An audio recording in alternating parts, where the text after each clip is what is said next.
It's Phil Lindeman with your Krystal 93 News at 4.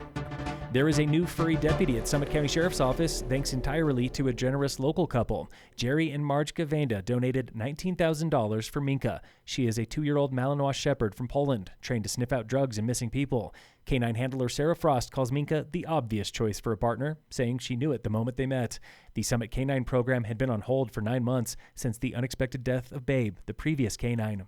Summit County is interested in recpath rangers, like community service officers for the recpath. Pending updates to open space codes allow for the position, although it does not exist yet.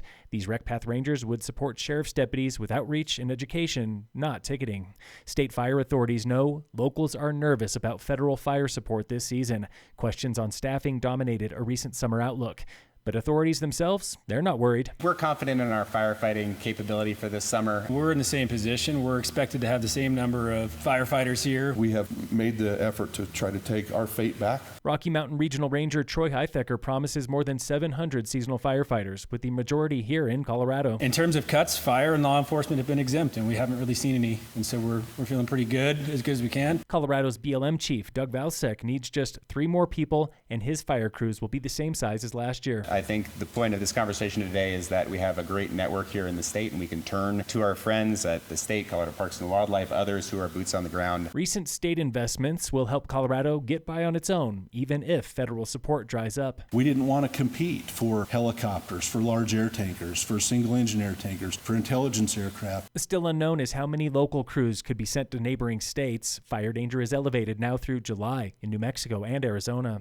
Colorado is joining half the nation in a lawsuit meant to save AmeriCorps. This from the Colorado Sun. 25 states worry the Trump administration will dismantle the National Service Program. They want to protect paid staff. Numbers are dwindling, and those who remain are drowning in paperwork. More than 1,000 AmeriCorps volunteers have already been assigned to Colorado this summer, including projects right here in Summit, where they support wildfire and trails work. This is yet another lawsuit where the government is suing itself. NPR reports at least 210 of them in the first 100 days of Trump's term. This week on the State of Summit, local nonprofits are looking at ways to support each other when grant support disappears. We're working with other local nonprofits, food-related nonprofits, like Smart Bellies and Cafe Food Rescue, to really make sure that we are being the best stewards of the limited resources that we have available to us. That was Breanne Snow with the FIRC.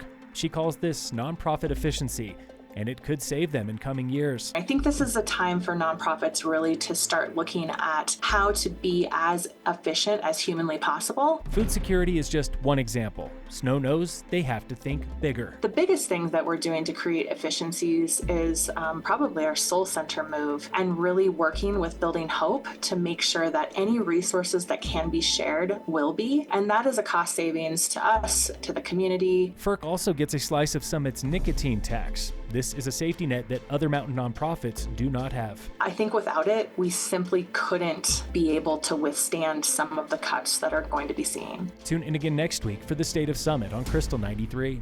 In local entertainment news, showing now at the Eclipse, Sinners, the blockbuster horror movie set in the 30s, directed by the guy who did Black Panther and starring Michael B. Jordan. It shows at 4 and 7:15 nightly through the weekend.